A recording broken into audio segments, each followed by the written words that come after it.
औज़ुबिल्लाहि मिनश्शैतानिर्रजीम बिस्मिल्लाहिर्रहमानिर्रहीम अल्हम्दुलिल्लाहि रब्बिल आलमीन वस्सलातु वस्सलामु अला अशरफिल अंबिया'i वल मुरसलीन सय्यदिना व नबिय्यिना बिल क़ासिम मुहम्मद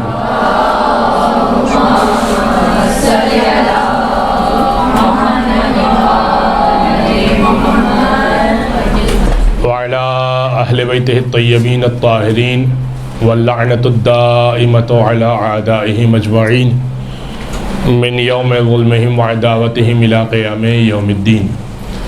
अम्मा बअदु फ़क़द क़ाल अल्लाहु सुब्हानहु व तआला फ़ी मुहकम किताबिम मुबीन बिस्मिल्लाहिर्रहमानिर्रहीम वक़्क़रना फ़ी बुयूतिकुन्ना सल्लल्लाहु अला मुहम्मद व आलि मुहम्मद।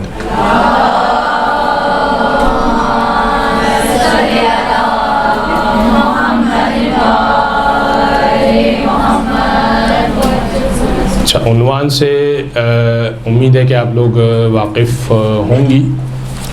उन्वान जो मुझे दिया गया है वो है ख़वातीन को पेश आने वाले घरेलू फ़िक़ही मसाइल। अब चूँकि ये अंदाज़ा मुझे नहीं था कि इसमें ख़वातीन यानी क्या एज है और क्या किस तबके से ताल्लुक़ रखती हैं। तबके से मुराद ये कि शादीशुदा अफराद को मुख्तलिफ़ मसाइल पेश आते हैं और गैर शादीशुदा ख़वातीन को मुख्तलिफ़ मसाइल पेश आते हैं। कि इसकी मिसाल ये है कि गैर शादीशुदा चूँकि उसका वली बाप होता है उसको स्टडीज़ के हवाले से और मसले पेश आते हैं, और जो शादीशुदा होती है ख़वातीन उनको चूँकि जॉइंट फैमिली सिस्टम में रहना होता है आमतौर पे, या कुछ और लोगों के साथ रहना होता है और फिर बात शौहर की माननी होती है, तो वो मसाइल मुख्तलिफ होते हैं। अब चूँकि ये अंदाज़ा नहीं था कि उसमें कितने अफराद ज़्यादा यानी रुझान शादीशुदा अफराद वालों का है या गैर शादीशुदा वाली अफराद ख़वातीन ज़्यादा हैं। अब मैं उस हिसाब से देख कर आया था मसाइल के, मेरे जहन में था कि बड़ी ख़वातीन ज़्यादा होंगी। एनीवेज़ ये कि इंशाअल्लाह कोशिश करेंगे कि तमाम बातों को मद्देनज़र रखते हुए आपकी खिदमत में उन्वान को पेश करें। इसमें मेरी रिकमेंडेशन यही है कि आप लोग लिखने से बहुत बेहतर है कि इसको तवज्जो से सुनें, इसलिए कि जितना आप तवज्जो से सुनेंगी उतना आपके जहन में बैठेगी बात, और ज़ाहिर सी बात है कि मकाम अमल पे आपको याद रहेगा। लिखने में ये होता है कि एक तरफ तो दिमाग लिखने की तरफ है और ये मिस हो गया और ये रह गया और ये लिख लूँ, और वो अगली बात प्रोसेस हो रही है और पिछली बात भी प्रोसेस हो रही है, तो जो बात कही जा रही है वो मिस हो जाती है। कुरान ने ज़िक्र किया इस बात का, अलबत्ता ये जो ख़िताब है ये ख़िताब परवरदिगार ने या निसा नबी कहकर किया है कि ए नबी की औरतों। अलबत्ता ज़ाहिर सी बात है कि ये सिर्फ़ नबी की ख़वातीन के लिए नहीं है, इसलिए कि अगली आयत जो मैंने पढ़ी है उसका भी एक हिस्सा वो उसको सुनिएगा। और इतना मशहूर और मारूफ़ है कि आजकल चूँकि अय्याम फ़ातिमे चल रहे हैं तो ये आयत हो सकता है कि आपने सुनी भी हो। सूरह अहज़ाब की आयत नंबर 33 जो हमारे उन्वान से रिलेटेड है, वक़रना फ़ी बुयूतिकुन्ना, कि अपने घरों में बैठी रहो। और फिर उसके बाद है वला तबर्रुजना तबर्रुजन जाहिलियतुल ऊला, और जिस तरह से ज़माने जाहिलियत, अच्छा जिस तरह से ज़माने जाहिलियत में ख़वातीन को एक दूसरे को शौक़ किया करती थी अपने ख़ूबसूरती और एक दूसरे को अपने ज़ेवरात वग़ैरह दिखाया करती थी। कुरान ये कह रहा है जाहिलियत से क्या मुराद है, यानी इस्लाम से पहले की बात हो रही है। तो परवरदिगार कह रहा है कि चूँकि अब इस्लाम आ गया है और इस्लाम ये कहता है कि औरत अपनी खूबसूरती छुपा कर रखे, यानी इस वक्त मर्द के लिए है, उसके शौहर के लिए है, और ये तुम ये काम ना करो। ये ज़माने जाहिलियत का काम था, वो समझ नहीं थी उनको या इस्लाम नहीं आया था, लेकिन अब तुम ये काम ना करो। तो इसमें दो बातें, एक ये कि घर में बैठी रहो, दूसरा ये कि जो आसान अल्फाज में आपकी खिदमत में पेश करूं कि मेकअप के साथ बाहर ना निकले। ये दो बातें। अच्छा, अब इसी बात को हम ज़रा सा आगे बढ़ाते हैं, और वो ये कि हाँ, अब अल्हम्दुलिल्लाह मसला मेरा ख्याल है कि ठीक हो गया, ठीक हो गया। तो इसी बात को हम आगे बढ़ाते हैं कि घरों में बैठी रहो। अब सबसे बड़ा प्रॉब्लम जो ख़वातीन को पेश आता है, घर में बैठना ही नहीं है। अच्छा, क्यों नहीं बैठना है? एक तो ये कि जेन्युइन रीज़न है। जेन्युइन रीज़न जो गैर शादीशुदा अफराद हैं उनका क्या रीज़न है? पढ़ने के लिए बाहर निकलना है। जैसे कि आप लोग मदरसे में आई हैं, बाप मना कर रहा है, शौहर मना कर रहा है। अच्छा, आप अफराद को नहीं, मैं जहाँ तक बात जा रही हूँ उनके लिए अर्ज़ कर रहा हूँ कि एक नेकी के काम के लिए औरत को निकलना है और उसमें वली मना कर रहा है। अब क्या करें? या एक नेकी का काम है या एक ज़रूरी काम है। तो अब क्या करें? ज़रूरी काम कुछ भी हो सकता है, जैसे पढ़ाई ज़रूरी है, ऐसा नहीं है कि इसको निगलेक्ट किया जा सकता है, छोड़ दिया जाए, यानी कोई इसकी अहमियत नहीं है। और जाहिर सी बात है कि हर बंदा होम स्कूलिंग को अफोर्ड नहीं कर सकता और उसके लिए घर में ये आसानियाँ फराहम नहीं होती हैं। तो स्कूल ही जाना है, कॉलेज ही जाना है। अच्छा, कॉलेज की हद तक तो फिर शायद वालिदैन राज़ी हो जाते हैं, लेकिन उसके बाद जो है वो यूनिवर्सिटी के लिए बाप नहीं मान रहा, भाई नहीं मान रहा। चले, भाई की तो फिर इस्लाम ने विलायत नहीं रखी है, लेकिन उसके बाद बाप की तो रखी है। खातून ये कहती है, यानी बेटी ये कहती है कि मुझे इसलिए पढ़ना है कि मेरे नसीब का क्या हो मुझे नहीं मालूम, एक डिग्री तो हो मेरे पास, कल को मेरा शौहर अल्लाह न करे मुझे छोड़ दे तो कुछ मुझे आता हो, कि मुझे सीखा हुआ हो, तो कुछ मैं कमाऊं, तो कुछ मैं अपने बच्चों को पालूं। और बाप इस डर से नहीं भेजना चाहता कि बेरा रवि का शिकार हो जाएगी, या मिसाल के तौर पे मिक्स गैदरिंग है, या वॉट एवर रीज़न है, कोई भी रीज़न है। अब क्या करें? जा सकती हैं या नहीं जा सकती? विलायत बाप की है, नहीं जा सकती। क्या करें? पढ़ाई भी तो ज़रूरी है, कोई सॉल्यूशन भी तो दें। एक सॉल्यूशन तो आपको वैसे ही मैं समझा देता हूँ, जो अभी मसलन यूनिवर्सिटी की जो लेडीज़ हैं उनके लिए आजकल वर्चुअल यूनिवर्सिटी का भी ऑप्शन अवेलेबल है, और आप घर बैठे ना फ़कत वर्चुअल यूनिवर्सिटी का ऑप्शन है, बल्कि आप प्राइवेट भी पढ़ाई कर सकती हैं। आप जाके एडमिट कार्ड जमा कराएं और घर पे बैठ के पढ़ लें। ये ज़रूरी नहीं है कि आप डेली जाकर क्लासेस अटेंड करें। आप कहें कि नहीं मुझे तो केमिस्ट्री और बायोलॉजी और ये नहीं। अब यहाँ पर चूँकि एक मसला ये आ गया है शरीयत का कि बाप ने घर से किसी रीज़न की वजह से, और वो रीज़न ये है, और वो अहम रीज़न है, वो ज़्यादा अहम रीज़न है, औरत का पर्दा। उस पर क्या कॉम्प्रोमाइज़ करेंगे? लिहाजा खातून बाहर नहीं निकल सकती। अच्छा, ये मामला शादीशुदा खातून को भी पेश आ सकता है, और ये किस हद तक जा सकता है इसको सुनिए। एक कि भाई अब तो तुम्हारी मुझसे शादी हो गई है, लिहाजा अपने वालिदैन से मिलने जाने की क्या ज़रूरत है। और ये इतना पूछा जाने वाला सवाल है कि समझ लीजिए कि हफ्ते में 2 मरतबा तो मुझे इस बारे में कोई वॉइस, कोई सवाल व्हाट्सएप पे आ ही रहा है कि भाई अब हमारी शादी हो गई है तो गोया कि हमें कैद हो गई है, हमें कोई इजाज़त नहीं मिल रही है अपने घर जाने की, तो क्या क़त्अ ताल्लुक़ कर लें? नहीं, क़त्अ ताल्लुक़ इसका मतलब क़त्अ ताल्लुक़ नहीं है।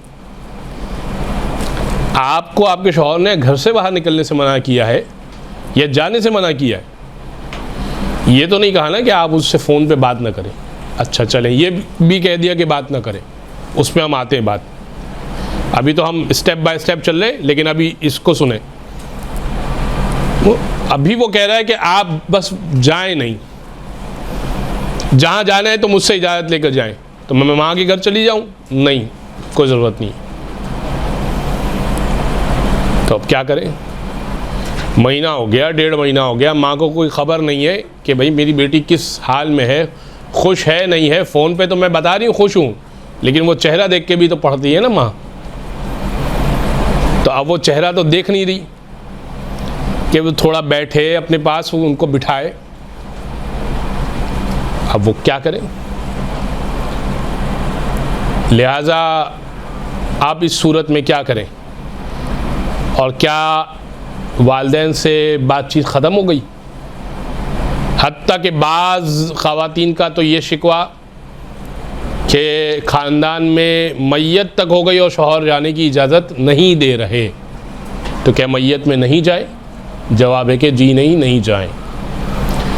शौहर की इताअत वाजिब है। अब आप कहें इतना सख्त है इस्लाम? नहीं, मसला ये है कि औरत को ये कहा गया है कि अगर तुम्हारे लिए जन्नत बड़ी आसान की हुई है, और वो ये कि एक तुम शौहर की इताअत कर लो, दूसरा अपनी ज़ुबान को थोड़ा सा संभाल लो। ये 2 काम कर लो। हदीसों से मैं आपकी खिदमत में पेश कर रहा हूँ।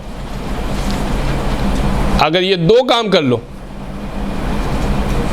तो तुम्हारी जन्नत पक्की है। यानी अगर किसी मैयत पर, खातून की मैयत पर शौहर ये कह दे, ये भी हदीस में वारिद हुआ है कि मैं इस औरत से राज़ी हूँ, ये जो मेरी वाइफ का इंतकाल हुआ, इसने मेरी मुकम्मल इताअत की, मैं इससे राज़ी हूँ, भाई ये औरत पक्का जन्नती है, इसकी जन्नत कन्फर्म है। हाँ, लेकिन वो सेक्रीफाइस करना पड़ेगा। अब सेक्रीफाइस किस हद तक करना पड़ेगा वो आपने सब देख लिया। इस हद तक के माँ के घर नहीं भेज रहा, ठीक है, नहीं जाती। शादी है ख़ानदान में करीबी रिश्तेदार की, नहीं जाना, नहीं जाती। मौत हो गई, नहीं जा सकते, नहीं जाती। आप खुश हैं? जी मैं खुश हूँ, ठीक है। बस अगर शौहर राज़ी है, बात मानना। वो नाराज़ हो रहा है, ये निकलना कदम कदम पे हराम। और इसको क़त्ए ताल्लुक़ से हरगिज़ ना मिलाइए। क़त्ए ताल्लुक़ एक बड़ी मुख्तलिफ़ चीज़ है। वो क्या है कि वालिदैन से या सगे रिश्तेदारों से या खूनी रिश्तेदारों से बातचीत ख़त्म कर देना। ये बातचीत ख़त्म कर देने के ज़ुमरे में आ ही नहीं रहा। ये बहुत तर्क मुलाकात में आ रहा है, और तर्क मुलाकात आजकल क़त्ए ताल्लुक़ में नहीं आता। क्यों? कितने ही लोग आपके ऐसे हैं जो इसी कराची में इतने दूर इलाके में रहते हैं कि 3-3 साल 5-5 साल से आपकी मुलाकात नहीं होती। किसी इवेंट में होता है तो मुलाकात हो जाती है, लेकिन उसके अलावा मुलाकात नहीं होती। तो क्या आपकी बातचीत बंद हो गई है? तो जाइए ना उनके घर भी। नहीं जा रहे, इसलिए कि दूर रहते हैं वो। अच्छा, वो आते नहीं, वो भी नहीं आते, तो क्या आप दोनों की नाराज़गी है? नहीं, नाराज़गी नहीं है। अल्हम्दुलिल्लाह हम लोग अच्छी, हमारी बातचीत है, जहाँ मिलते हैं अच्छे तरीके से मिलते हैं। बस क़त्ए ताल्लुक़ नहीं है यहाँ पर। इसका मतलब भाई यही मामला अपने वालिदैन के साथ हो गया कि बातचीत तो है, सलाम दुआ तो है। अगर मुलाकात हो गई किसी मजलिस में, कहीं चले गए, वहाँ पे इत्तेफाक है वालदा भी आई हुई है और किसी रिश्ते से हम लोग भी गए हुए, माँ से मुलाकात हो गई, बाप से मुलाकात हो गई, अच्छे से मिलेंगे, जाहिर सी बात है। लेकिन चूँकि मैं अपने शौहर के साथ आई हूँ, अपने शौहर के साथ जाऊँगी। बस ये आ नहीं सकती माँ आपके घर पे, इसलिए कि शौहर नहीं जाती थी। और ये आपने डिसीजन लिया था। वालिद साहब को भी समझना चाहिए इस बात को, अगर जहाँ तक बात जाएगी, कि बाप को भी ये समझना चाहिए कि उसने अपनी विलायत से निकाल के इस शख्स की विलायत में दिया है, अब इसकी विलायत चलेगी। तो एक तो ये ख़वातीन को इस बात को समझना चाहिए कि ये शौहर जुल्म नहीं कर रहा है। तो हो सकता है कि कोई उसका रीज़न हो, कोई वजह हो, कोई बात हो जिसकी वजह से वो जाने से मना कर रहा हो। तो औरत को क्या करना है, चूँकि हमें इस बात को डिस्कस करना है कि ख़वातीन को जो पेश आ रहा है उसमें करना क्या है।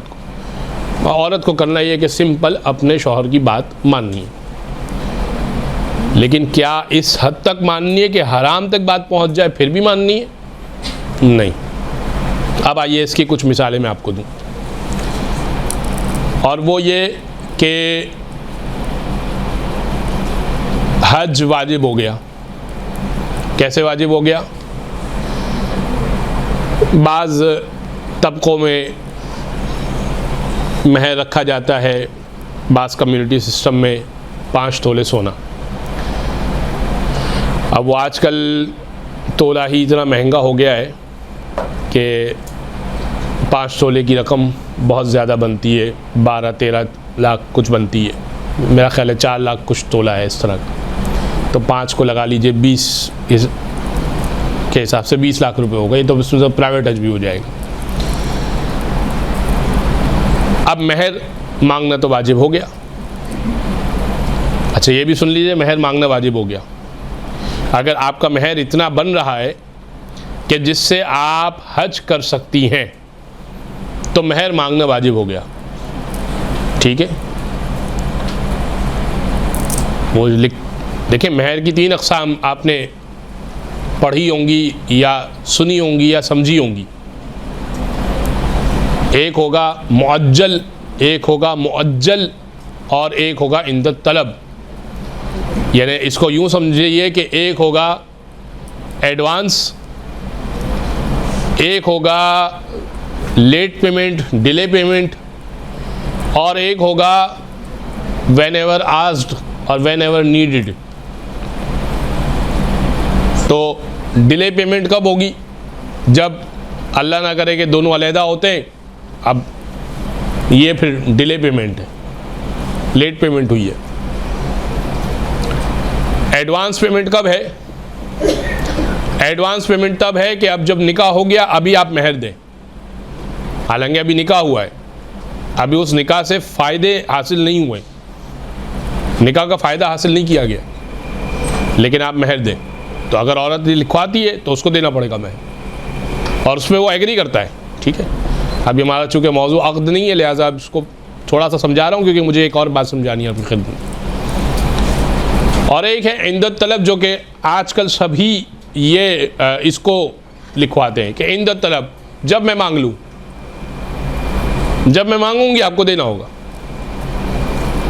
अब आपने देखा कि मैंने जो है वो महर रखवाया था, गोल्ड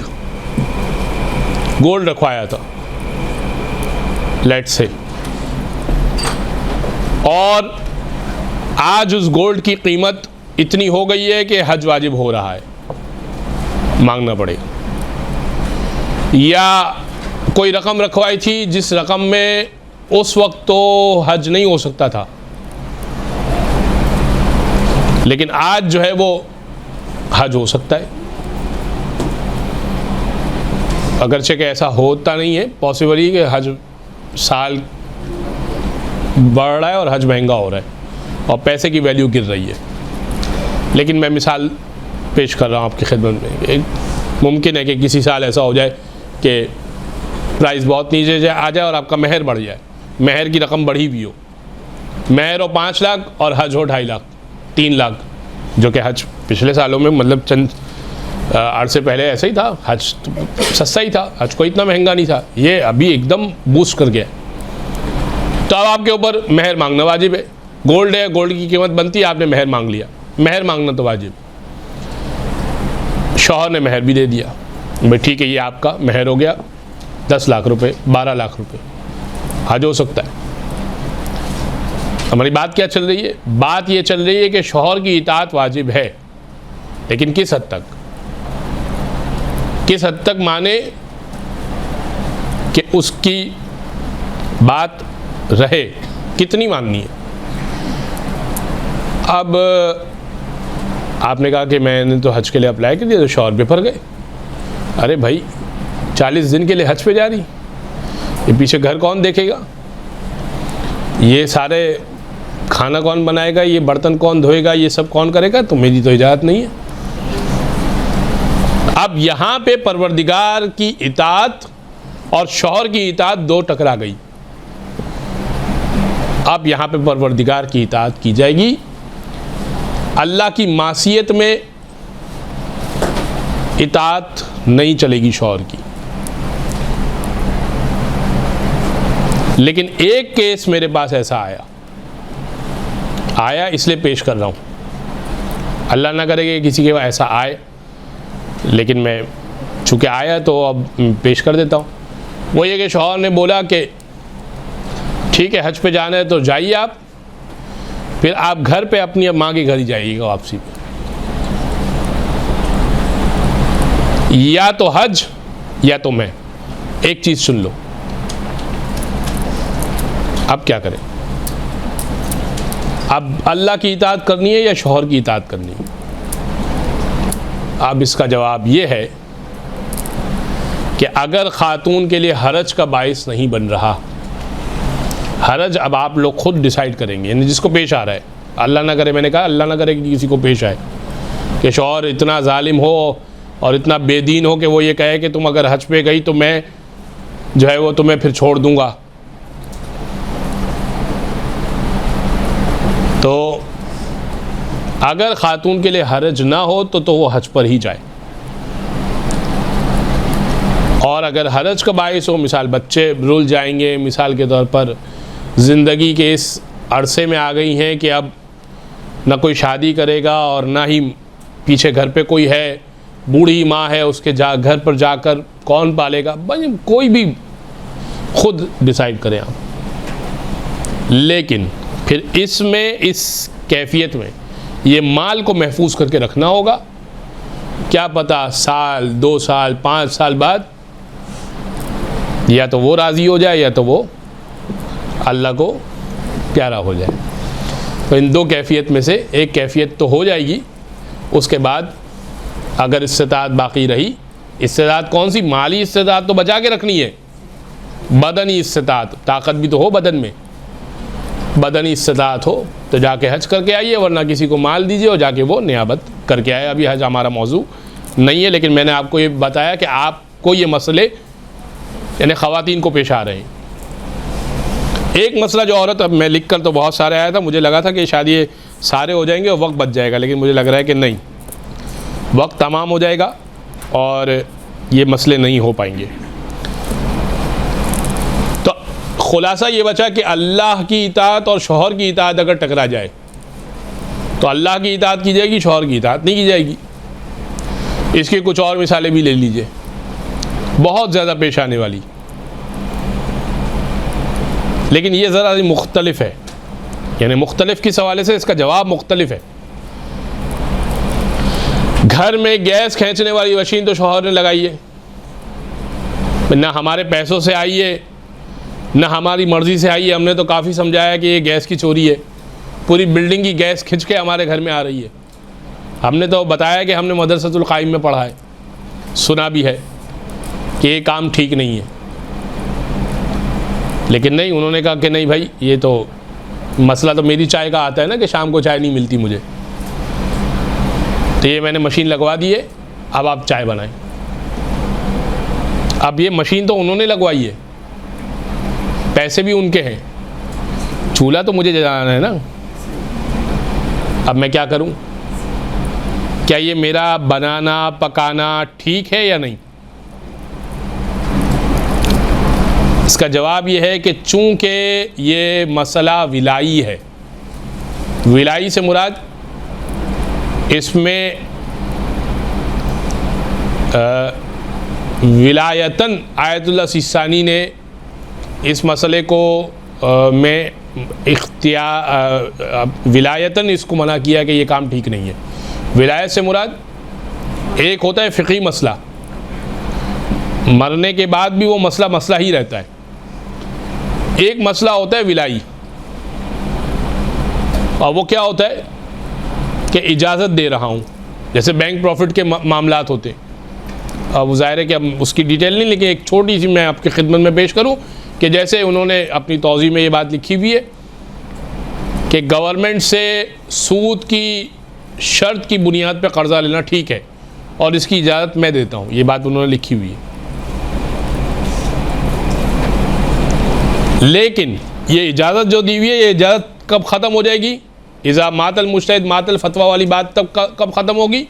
ये जो ये विलायतें ख़त्म हो जाती हैं, जो इजाज़तें ख़त्म हो जाती हैं, ये मसला विलाई है जो मैंने मालूमात की या पढ़ा, उस हवाले से अर्ज़ कर रहा हूँ। और इसमें आपको किसी और जानिब रुजू करना पड़ेगा। और जाहिर सी बात है कि अब मुझे नहीं मालूम कि किस किस की तरफ आप लोग रुजू करते हैं और यानी फ़लालम कौन कौन है आपके या क्या क्या है, लेकिन बहरहाल इसमें रुजू की गुंजाइश आपको मिल जाएगी। कौन सा मसला? दोबारा सुने कि वो जो गैस मशीन लगाई है शौहर ने, इस्तेमाल तो हमने करनी पड़ेगी, और वो आज चोरी की रही है गैस, लेकिन चाय बनेगी। अच्छा, चाय पीना हराम होगी? नहीं, चाय पीना हराम नहीं होगी। चाय आपने बनाई है, आपके इंग्रेडिएंट से बनी है, ये पीना हराम नहीं है बहरहाल। लेकिन ये जो यूजेज किया है आपने, इस यूजेज की इजाज़त में आप किसी दूसरे मुश्तहिद की तरफ रुजू कर सकते हैं। यही मामला इलेक्ट्रिक का मसला भी हो सकता है कि चूँकि बहुत ज़्यादा बिल आ रहे हैं तो मीटर में हेर फेर इलेक्ट्रिशियन को बुलाकर शौहर ने किए, और उस छत के ही नीचे हम लाइट खोल वोल के नमाज़ पढ़ रहे हैं और इबादतें कर रहे हैं और ज़ियारत आशूरा पढ़ रहे हैं, लेकिन ये कारस्तानी हमारे शौहर की है। करें क्या? हवा तो हम पंखे की खा रहे हैं, रोशनी तो हम ले रहे हैं, वो तो ले रहे हैं, वो तो भुगतेंगे, अल्लाह ना करे, लेकिन समझाने के लिए अर्ज़ कर रहा हूँ। तो ये भी मसला विलाई है, इसमें किसी दूसरे मुश्तहिद की तरफ रुजू किया जाए। और ख़ास तौर पे इससे पहले कि रुजू करें, ये करें, वो करें, ये तो चले फ़िक़ही मसाइल की क्लास है ही। एक बात और कि इसमें ख़ातून जो है वो बड़ा अहम और अच्छा किरदार अदा कर सकती है कि वो अपने घर में इस बात को समझाए कि देखें, हम अगर कुछ सब्र करेंगे, हलाल पे क़नाअत करेंगे, परवरदिगार बरकत अता करेगा। कसरत की कोशिश ना करें, बरकत की कोशिश करें। मैं एक छोटी सी बात करता हूँ, क्योंकि फिर ज़ाहिर है कि स्टक टू द टॉपिक रहना होता है। वो बोलेंगे फिर मौलाना साहब आपको अब आखिरी बार ही हम बुला रहे, आइंदा नहीं बुलाएंगे, आप टॉपिक से हट गए थे। और वो ये कि एक ज़ियारत पे मुलाकात हुई और उन्होंने कहा कि 4.5 लाख रुपए माहाना कमाता हूँ, लेकिन मंथ के दौरान जो है वो मेरे अखराजात ऐसे हो जाते हैं कि ख़त्म हो जाते हैं। और उसी ज़ियारती सफ़र के दौरान कुछ ऐसे अहबाब भी मिले कि जिन्होंने कहा कि 50,000 रुपये कमाता हूँ, अल्हम्दुलिल्लाह मंथ के आखिर में भी कुछ ना कुछ बच जाता है। दोनों से मैंने वजह पूछी तो जो 4.5 लाख रुपये कमाता है वो सूद का काम करता है, और जो 50,000 रुपये कमाता है वो अपने मिनिमम प्रॉफिट पे कुछ हलाल कारोबार करता है। कसरत तो है, बरकत नहीं है। उसके पास कलील है लेकिन बरकत है। ये बात याद रखिए, ये बात अपने घर में भी समझाइए कि देखें, गैस आ रही है, जितनी आ रही है उसी में हम अपना काम चलाएंगे, और सिलेंडर वगैरह इन चीज़ों का इस्तेमाल किया जाए। अपने हलाल पैसे से इन चीज़ों का इस्तेमाल किया जा सकता है। अच्छा, अब एक चीज़ जो और पेश आ सकती है ख़वातीन को, वो ये कि घर में कुछ चीज़ें पुरानी हो गई हैं, कुछ चीज़ें छोटी हो गई हैं, कपड़े यानी छोटे हो गए हैं, चीज़ें पुरानी हो गई हैं। अब निकालने का सोचते हैं तो एक तरफ से सास खड़ी हो जाती है कि ये मेरी माँ ने मुझे मेरे बचपन में मुझे दी थी और ये तुम निकाल रही हो। अब वो ना डोंगे इस तरह के इस ज़माने में इस्तेमाल होते हैं, ना इस तरह की कोई कटलेरी इस्तेमाल होती है, ना वो हावन दस्ता इस्तेमाल होता है, ना वो सिलबट्टा इस्तेमाल होता है। सारा जूसर ग्राइंडर का काम है, लेकिन वो संभाल के रखा हुआ है, वो जगह घेर रहा है। निकालना चाहते हैं तो निकालने नहीं देते, जगह घेर रहा है, परेशानी हमें है।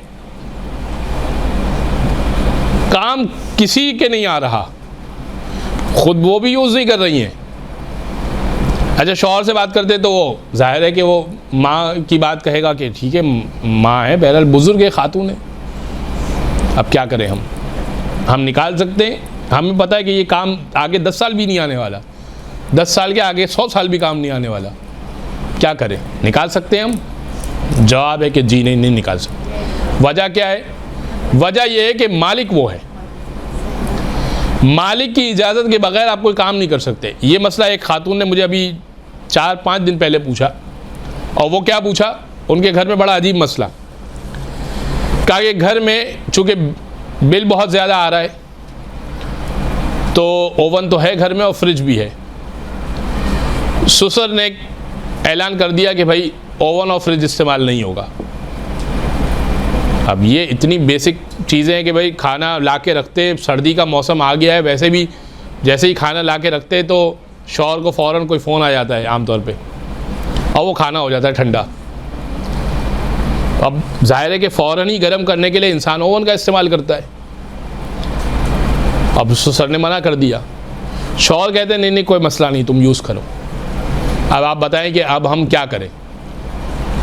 मैंने उनसे सवाल किया कि ये ओवन और फ्रिज किसका है, यानी आप कहाँ रह रही हैं? शौहर के साथ रह रही हैं, शौहर ने ख़रीद के दिया है आपको या ससुर ने ख़रीदा है? बोला नहीं ये दोनों चीज़ें है ससुर की। मैंने कहा बस चलेगी, उनकी चीज़ उनकी, ये मिल्कियत उनकी है, मालिक वो है। का तो बेसिक नेसेसिटीज़ हैं, शौहर प्रोवाइड कर नहीं रहा है, ससुर मना कर रहा है। ये खातून का सवाल है, इसलिए पेश कर रहा हूँ आपकी खिदमत। मैंने कहा बिल्कुल ठीक है, चूल्हे पे दोबारा गर्म नहीं हो सकता? कहा हो तो सकता है। मैंने कहा जहमत होगी ना? कहा हाँ जहमत तो होगी। मैंने कहा आज से 20-25 साल पहले था ओवन, या आपके बचपन में आपने ओवन देखा था? क्या करते थे? खाना दोबारा गर्म करने के लिए चूल्हे पे गर्म करते थे। कर लीजिए। और मैंने कहा आपने अपने बचपन में, चले शायद हो सकता है फ्रिज तो देखा हो, नानी के घर पे क्या आपने फ्रिज देखा था? या वो एक ख़ास किस्म का वो होता था, उसमें चीज़ें ठंडी करने के लिए चीज़ें रखी जाती थी। मैंने कहा आप पंखे के नीचे चीज़ें सामान रख दे ठंडा करने के लिए, तो पिंजरा टाइप का कुछ हुआ करता था, उसमें रख दें आप। फ्रिज का मना किए ना, फ्रिज ज़ाहिर है पैक हो जाएगा और बंद होगा, ऑफ होगा तो चीज़ ख़राब हो जाएगी। आप पंखे के नीचे रख दीजिए, डाइनिंग टेबल पर। ख़राब हो तो बता दीजिए कि भाई ख़राब होने की वजह यह है कि ये फ्रिज चूँकि आपने मना किया इस्तेमाल करने का, भाई ये चीज़ ख़राब हो गई, 2 से 4 मरतबा ये नुकसान होगा, तो उनको ऐसा होगा कि बिल ही ठीक है ज़्यादा आ रहा है, वो सही है। कहीं ना कहीं तो वो फिर मसला हल हो जाएगा इंशाल्लाह। थोड़ा सा सब्र करना पड़ेगा आपको। तो ख़वातीन भी जो है ना बहुत जज्बाती हो जाती है कि नहीं भाई फ़ौरन इंस्टेंट सॉल्यूशन चाहिए। इंस्टेंट सॉल्यूशन क्या चाहिए? हमें अलग होना है, उसके अंदर फ्रिज भी चाहिए, एसी भी चाहिए, वॉशिंग मशीन भी चाहिए, ओवन भी चाहिए, सारी लग्जरी चीज़ें चाहिए, और जन्नत भी चाहिए, है ना? जन्नत भी चाहिए। ये बड़ा मुश्किल काम है। फिर मिसाल देने के लिए मिसाल पेश की जाती है कि जनाब खदीजा ताहिरा जैसी कोई औरत नहीं थी। अल्लाहुम्मा सल्ली अला मुहम्मद।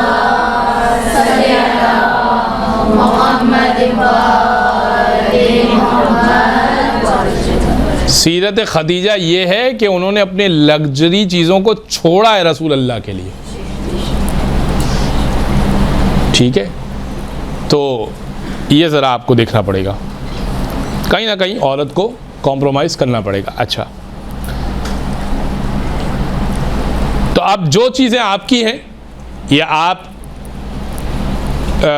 ने परचेज़ की हैं, आपने परचेज़ किए से मुराद शौहर ने आपको दिलाई हैं या शौहर के पैसों से आई हैं। अब वो चीज़ें छोटी हो गई हैं। बच्चों के कपड़े होते हैं, जैसे बच्चा छोटा बच्चा है, वो हर चंद महीने बाद या हर चंद दिनों बाद हफ्ता बदलता है, बच्चे को कपड़ा छोटा हो जाता है,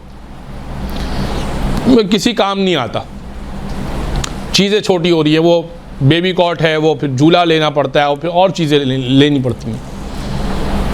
अब जाहिर है कि ये चीज़ें जगह घेरती हैं, निकालनी है। अब इसमें आपको जाहिर है कि सास की इजाज़त नहीं लेनी है और ना ही इत्तला करनी है। आप जाहिर है आप शौहर से पूछें, आपने ये चीज़ें दिलाई थी, देखिए अब हमारे बच्चे के किसी काम की नहीं आ रही है, आपकी इजाज़त है मैं निकाल दूँ। वहीं यकीनन इजाज़त मिल जाएगी जब उनको नज़र आएगा कि घर में जो है वो कहीं चलने फिरने की भी कमरे में जगह नहीं बची है, तो इंशाअल्लाह वो आपको इजाज़त देंगे। लेकिन अगर वो फिर भी ये कहते हैं नहीं रखो, दूसरा होगा फिर उसके काम आएगा, तो आप ज़रा उनको ये समझाइए कि दूसरे को पहले को आप नया पहनाएंगे और दूसरे को आप पुराना पहनाएंगे, ये इंसाफ है। ये ज़रा सा आप उनको समझाएं तो इंशाअल्लाह। अब उनको बताएं कि देखें बहुत अफराद ऐसे हैं जो ज़रूरतमंद हैं, जो ये चीज़ें अफोर्ड नहीं कर सकते, तो उनको भी दें, इंशाअल्लाह हमारे रिज़्क़ में अल्लाह बरकत देगा। इस तरह से ये आपकी चीज़ निकल भी जाएगी और वाक़तन रिज़्क़ में बरकत भी होगी। और ये असल बात ही ये है कि एक को आप नया दें और दूसरे को आप पुराना दें। तो ये तो बहरहाल इसमें आपको शौहर की इजाज़त लेनी होगी जो आपकी अपनी चीज़ें ख़रीदी भी हैं। अच्छा, एक जो मसला पेश आता है ख़वातीन को बहुत ज़्यादा पेश आता है जॉइंट फैमिली सिस्टम में, भाई घर में देवर छोटा है, अब वो क्या पर्दा कर के घूमे। भाई खाना पकाना होता है किचन में, अब वो सब चीज़ें ज़ाहिर है कि वो फायर मैग्नेटिक होती हैं, सब चीज़ें आग पकड़ती हैं। क्या करें, इसका क्या हल है? इसके एक तो मैं आपको प्रैक्टिकल हल बताता हूँ जो यानी आप कर सकती हैं ईज़ीली तो नहीं, थोड़ा मुश्किल होगा, लेकिन बहरहाल एक हल है। किचन में पर्दे का कोई इंतज़ाम किया जाए किचन के एंट्रेंस पर, उसमें फिर आप इजीली कुकिंग करें। लेकिन उसमें फिर एक मसला वही आएगा कि आप कहेंगे कि अंदर हब्स हो जाता है, अंदर गर्मी हो जाती है, उसमें एग्जॉस्ट फैन का इस्तेमाल करें। लेकिन ये कि कम से कम वो बहुत बेहतर है कि आप हिजाब करें। दूसरा, आपको किसी ने नहीं बोला कि जिस तरह से आप मेन रोड पे हिजाब इतना प्रॉपर ईरानी चादर पहन के ये करना ही नहीं है। फ़कत वाजिब हिजाब कितना, यानी चेहरे की गोलाई तो दिख सकती है, हाथ कलाई तक भी दिख सकते हैं, ठीक है, सिर्फ पैर ही छुपाने हैं ना। अच्छा, मौजे पहनेंगे तो बड़ा ऑकवर्ड लगेगा। बड़े आजकल इस तरह के चप्पल वगैरह मिलते हैं जो आगे से बंद होते हैं, पीछे से भी एड़ी चढ़ जाती है। पाजामा अगर खुला है तो वो भी उतना हिस्सा भी आपका कवर हो जाता है, मौजे पहनने की ज़रूरत ही नहीं पड़ती। तो अगर ढीले ढाले से कपड़े पहने हो, एक चादर ओढ़ ली जाए बड़ी सी, फुल स्लीव्स हो, तो आराम से कुकिंग भी की जा सकती है। इसमें कोई मुश्किल पेश नहीं आएगी। इसमें ये लगेगा भी नहीं कि पर्दा करके घूम रही हैं, क्योंकि बास तलाक़ें हुई इस वजह से कि शादी के अगले रोज़ चूँकि इतना ज़्यादा पढ़ लिया था कि अगले रोज़ वो आटा गूंद रही हैं ईरानी चादर में। अरे उसको बोला, बीबी ये पर्दा उतारो। बोला नहीं, आपके घर में नामहरम भी है, मैं पर्दा करती हूँ। तो ठीक है, पर्दा करती हैं, वो नामहरम है, आपको उसके दूसरे बेटे के हक़ में दिया है, ऐसा पर्दा भी ना करें। फिर क्या हुआ? उनको बोला अब आप एक काम करें, अब आप पर्दे में ही घर जाएं। तो ये जो मैंने आपको हालत बताई है कि एक इंसान ढीला ढाला लिबास पहन ले, और आजकल जो स्लीपर्स वगैरह बहुत आपको ऑनलाइन ऑफलाइन मिल जाएंगे, वो आप उसका इस्तेमाल कीजिए। तो ये सॉक्स पहनने की आपको ज़रूरत नहीं पड़ती। और आम तौर पे वो किचन में जब कोई काम कर रहा होता है, भाभी होती हैं, तो वो देवर आ भी नहीं रहे होते, वो भी खुद ख्याल करते हैं। अगर समझदार पढ़ा लिखा घराना है तो उनका रूम भी अलग होता है। मगर ठीक है, ये आपका मसला तो इंशाल्लाह हल हो जाएगा। मेकअप ज़ाहिर है कि अगर आप शौहर कहता है कि सज सवर के रहा करो, मेरे लिए रहा करो, तो भी ठीक है, आप उनसे कह दें कि देखें घर में एक और बंदा भी है जो मेरे लिए तो नहीं है, वो आपका भाई है, ठीक है, तो मैं फिर तैयार होंगी फ़कत फिर रूम की हद तक, रूम से बाहर निकलूँगी, और अगर वो घर पे होंगे फिर ये कि मैं मेकअप क्लियर करके फिर मैं घर में रहूँगी। आप ये मेरे से ऐसा तकाज़ा नहीं कीजिए जो मेरे लिए मुश्किल हो। हर बात को दीन कर ना करें। आप उनसे ये भी बोलें कि देखें ऐसा तकाज़ा ना कीजिए मेरे लिए मुश्किल हो, अच्छे अल्फाज का चुनाव करें। जिसे कहते हैं कि हमारे उस्ताद कहा करते थे कि प्रोडक्ट जितनी भी ख़राब हो, पैकिंग अगर अच्छी होती है ना तो प्रोडक्ट बिक जाती है। आप लोग भी माशाल्लाह कुछ ना कोई प्रोडक्ट इस्तेमाल करती होंगी, कोई ना कोई स्किन केयर प्रोडक्ट इस्तेमाल करता होगा, कोई जो है वो परफ्यूम और कॉस्मेटिक इस्तेमाल करता होगा, कोई हिजाब आइटम इस्तेमाल करती होंगी, तो वो इतना प्रीमियम जो है वो उसका पैकेट बनाते हैं, अंदर से शैला जिस क्वालिटी का भी निकले उसका मैट फिनिश जो है ना वो प्लास्टिक होगा। ये बड़ा दिल चाहेगा कि हाँ ये परचेज़ कर लें, और उसका प्राइस भी हाई प्राइस होगा, उस पर बहुत अच्छे तरीके से लिखा होगा, वो लगेगा कि भाई इस जैसा शैला तो कोई है नहीं। तो वो ये बेचने का तरीका है। बस इसको आप अपने पल्ले से बांध लें कि आपने कन्विंस करना है शौहर को कि ये मसला है, मैं मेकअप आपके लिए करूँगी, सजूँगी संवरूँगी, लेकिन रूम की हद तक, उसके बाद नहीं। उसके बाद घर में और अफराद हैं, ससुर बहरहाल महरम, ठीक है। तो ये मसला तो हो गया कि देवर अगर घर में मौजूद है और शादीशुदा भी नहीं है, छोटा है या बालिग हो चुका है और छोटा है या बड़ा है, बहरहाल जो भी है बालिग है, तो जो है उससे पर्दे का क्या मसला आएगा। एक गलत फहमी जो बाज़ ख़वातीन को है, अल्लाह ना करे कि आपको हो, मुझे तो नहीं लगता, मुझे तो ये बताया गया कि 8-8 साल से कुछ ख़वातीन यहाँ पर हैं, तो उनको तो यकीनन ये गलत फहमी नहीं होगी। और वो ये कि ये गलत फहमी के चौकीदार, सब्ज़ी वाला और जितने अफराद जिनका फ्रीक्वेंटली जमादार, फ्रीक्वेंटली डोर बेल बजाकर आना जाना लगा रहता है, एक घर का बंदा है या बंधा हुआ इलेक्ट्रिशियन होता है, घर में कोई इलेक्ट्रिक का काम होगा तो वही आएगा। एसी रिपेयरिंग वाला बंधा हुआ होता है कि भाई वो फलां को फ़ोन कर दें। एक एसी वाला होता है भाई बंधा हुआ है पूरे, बल्कि बाज़ दफ़ा ख़ानदान का। एक टेलर होता है बंधा हुआ, ज्वेलरी वाला होता है बंधा हुआ कि बाजी वो साइज़ लेने आया हूँ, भाई ने बोला था कि आपका जो है ना वो नेकलेस बनाना है या अंगूठी बनानी है, उसके आगे हाथ आगे कर देंगे, साइज़ ले लें। अरे भाई ये रिंग है, ये आप लीजिए साइज़, ये हाथ आगे क्यों करना है उसके आगे, वो भी बाजी के नाम पर हाथ। अरे भाई क्यों आपको साइज़ लेने के लिए हाथ क्यों पकड़ना है? यानी रिंग को उस स्केल में डाला जाता है और साइज़ ले लिया जाता है, दैट्स इट। तो बाज़ ख़वातीन को मैं अर्ज़ कर रहा हूँ कि बाज़ ख़वातीन को ये मिसकॉन्सेप्शन है कि ये जिनका अफराद का जितना फ्रीक्वेंट आना जाना है ना, जो बस डोर बेल बजाते हैं और उन पे इतना भरोसा है कि बस ठीक है आ जाओ, ये हमारे महरम है। अच्छा, मर्दों को भी है।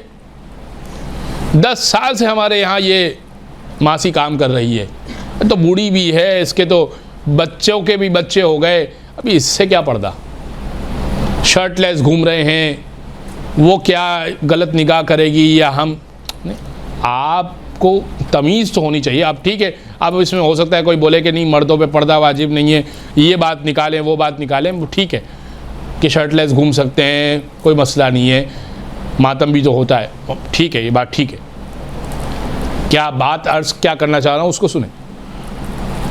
अर्ज़ आपकी खिदमत में कर रहा हूँ कि जिन अफराद का फ्रीक्वेंट आना जाना है या नहीं आना जाना है, ये उसी तरह नामहरम है जिस तरह से बाहर वाला नामहरम है, जिस तरह से और लोग नामहरम है। 10 साल से जिसका आना जाना है, जिससे आज पहली मरतबा वास्ता पड़ा है, महरम नामहरम को शरीयत ने बयान कर दिया है,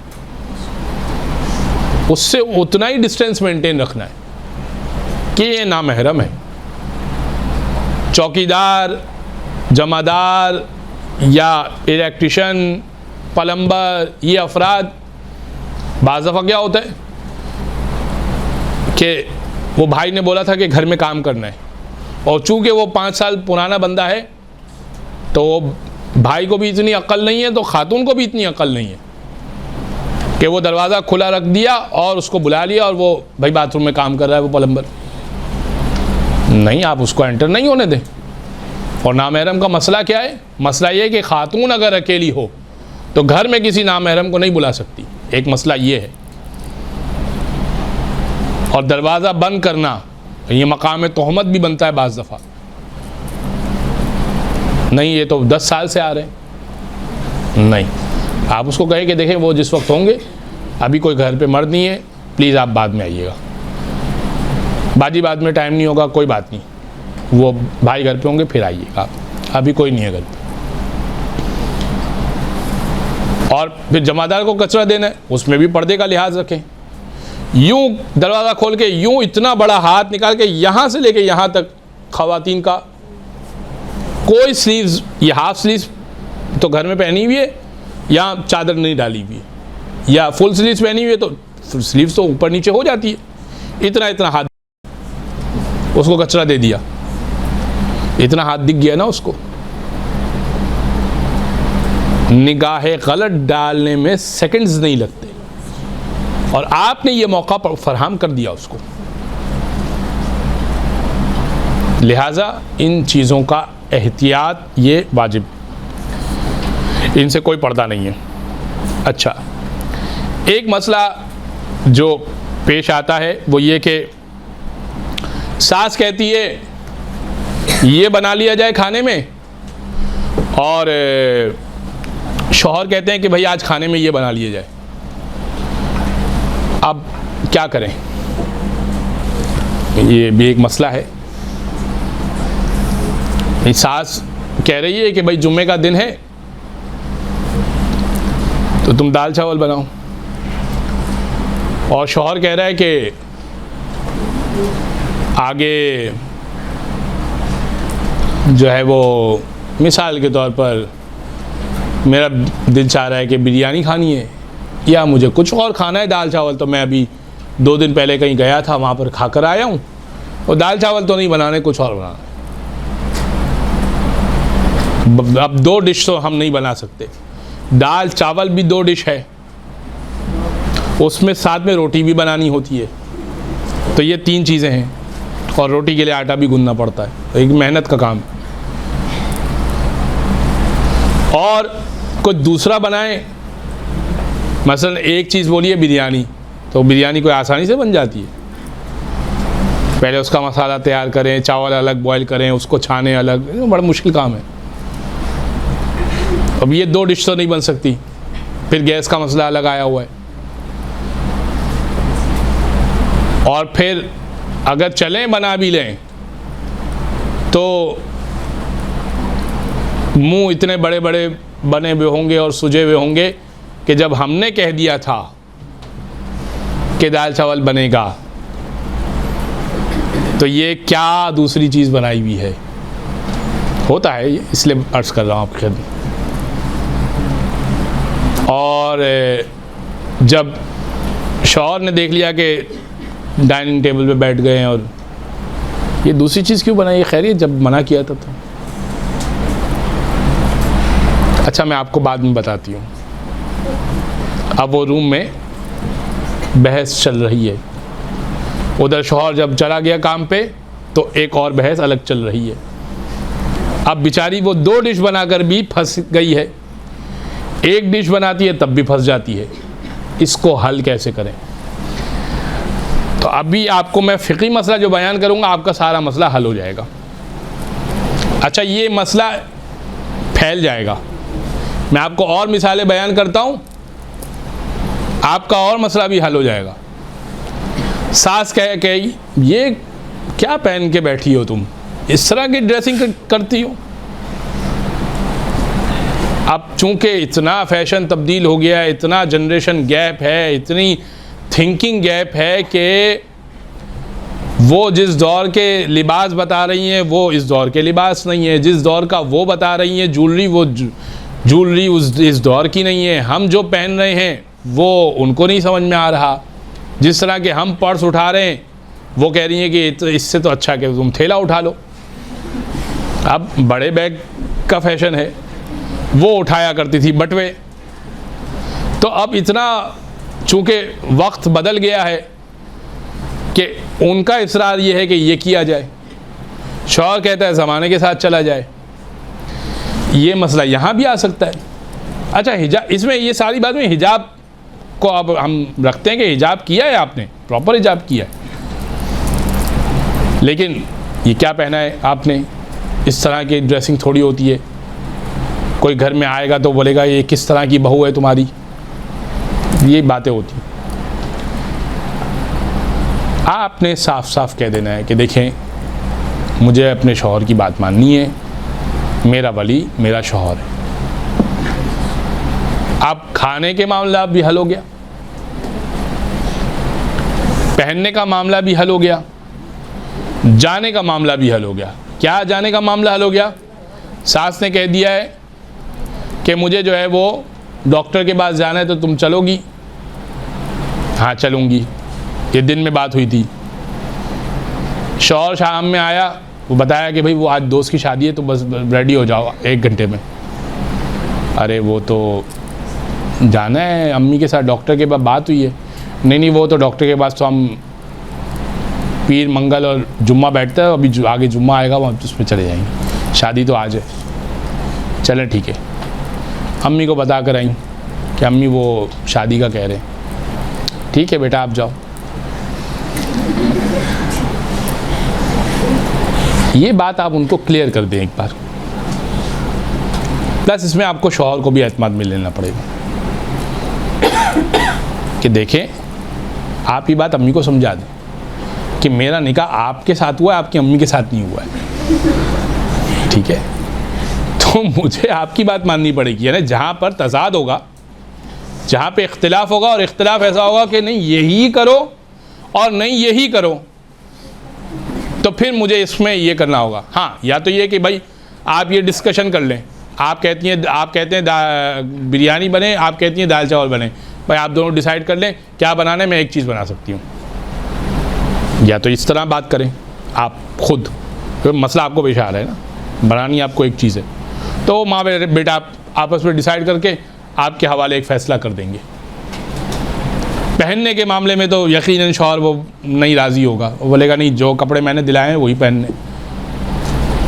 तो आप बता दें कि भाई देखें इन्होंने मुझे यही दिलाए, इसी तरह के कपड़े मुझे मेरे मैके से मिले हैं, और आजकल यही तरीक़ेकार है। और सबसे बड़ी बात यह कि देखें अम्मी मुझे जो है वो इनकी बात ही मानना ज़रूरी है, ये मेरे शौहर हैं। जिस तरह आपके लिए आपको शौहर को मानना है, मुझे अपने शौहर को मानना है। आपका एहतराम यकीनन है, लेकिन बहरहाल मुझे मेरी विलायत मेरे वली हैं। तो 1 से 2 बार अगर आपने अपने शौहर की रेस्पेक्ट शो कर दी, बहरहाल वो उनका बेटा भी है, तो इंशाअल्लाह मसला हल हो जाएगा। फिर भी अगर उनकी नाराज़गी बरकरार रहती है, तो इसमें आप खुदा को जवाब दे नहीं, क्योंकि आपने अपने वली से रज़ामंदी, आपने उनको राज़ी कर दिया। इसी तरह जाने का मामला है, ठीक है आपने दिन में बात की थी कि मैं डॉक्टर के पास ले जाऊंगी, उनकी तबीयत भी कुछ ऊंच नीच है, आप उनको बता दें कि देखें अम्मी आगे भी हम जा सकते हैं, इन्होंने मुझे कहा है, और शादी भी 1 दिन ही होती है, वो अगले दिन तो शादी नहीं है, मैं इंशाल्लाह आपको ले जाऊंगी, ऐसा नहीं है कि नहीं ले जा रही। और ये मामला जो है वो बहरहाल अगेन इस मामले में भी शौहर की इताअत होगी, और ये वजाहत के साथ उनको समझा दीजिए, बारहा समझा दीजिए। ये ख़वातीन ने मुझसे पूछे हैं ये मसले, यानी ये मैं अपने तजर्बे की बुनियाद पे कुछ बातें बता रहा हूँ, कुछ बातें ज़ाहिर है कि मैंने देखी पढ़ी समझी हैं, तो मैं आपकी खिदमत पेश कर रहा हूँ। अच्छा, एक मसला जो और पेश आता है, 3:30 तक वक्त है, जेठानी का रवैया ठीक नहीं है, और अब अगर सास को बताऊं या शौहर को बताऊं तो क्या ये गीबत होगी? और ज़ाहिर है कि अब एक किचन में काम कर रहे हैं, तुम मीठा बना लो, घर में दावत है तो काफ़ी चीज़ें बनानी होती है, एक मीठा भी बन रहा है, जो सलाद भी बन रही है, रायता भी बन रहा है, मुख्तलिफ़ चीज़ें बन रही है, सब मिल के वो पूरा जो है वो सेट करते हैं डाइनिंग टेबल। अब वो शोर की आवाज़ आ रही है किचन से, धड़ धड़ धड़।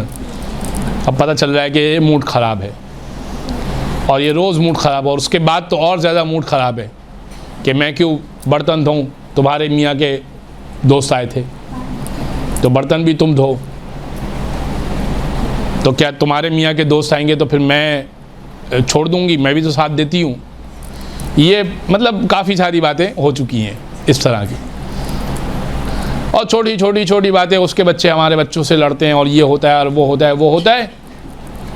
अब इतनी बढ़ गई है कि अब ये हल तलब है, इनको हल करना ही करना है।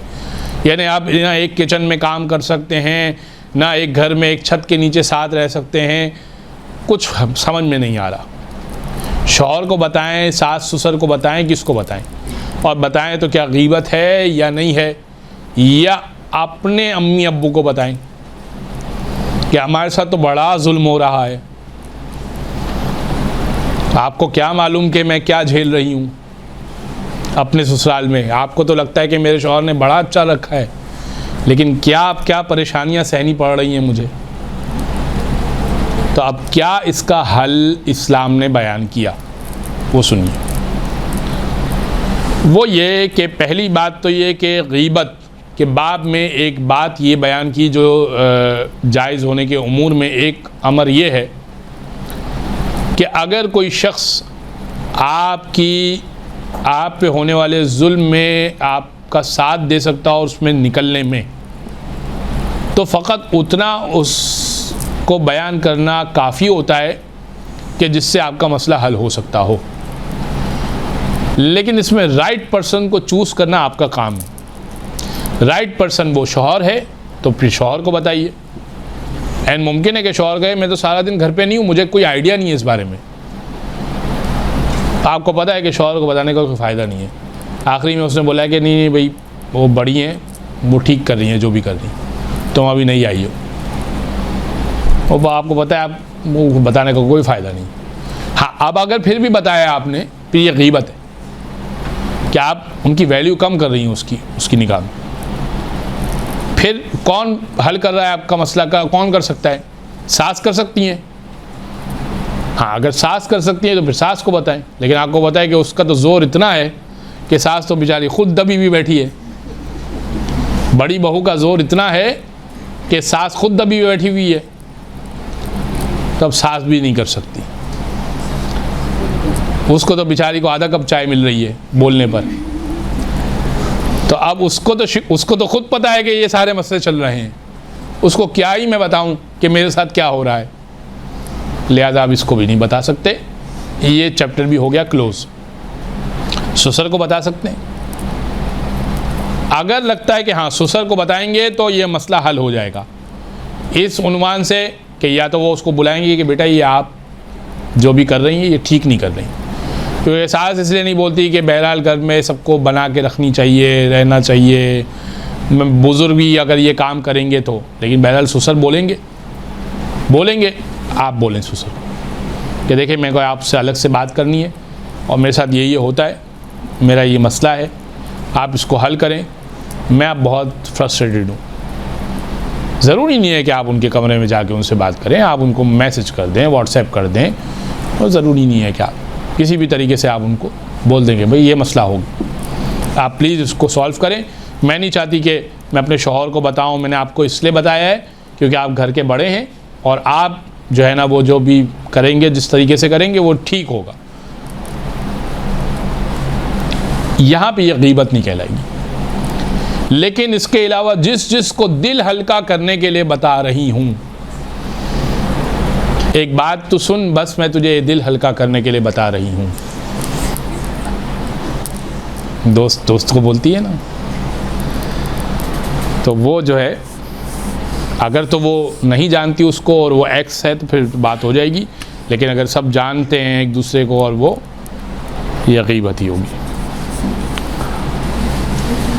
ठीक है, तो जुल्म के ख़िलाफ़ उसी को बयान किया जाता है कि जो आपको उस मसले से निकाल सकता हो, कोई भी आपकी मदद कर सकता। हाँ, दिल हल्का करने से मुराद ये है कि अगर आप उसको बताएंगे और आपको वो सॉल्यूशन दे सकती है आपकी दोस्त कि देख मेरे साथ भी ये मसला है, मैं तुम्हें ये सॉल्यूशन देती हूँ, ये कर, इससे ये मसला हल हो सकता है, बहुत ठीक है, फिर आप दोस्त को भी बयान कर सकती हैं। यानी मैंने बयान नहीं कर रहा कि आप दोस्त को नहीं बयान कर सकती, या आप मसला साइकोलॉजिस्ट को भी बयान कर, किसी को भी बयान कर सकती हैं।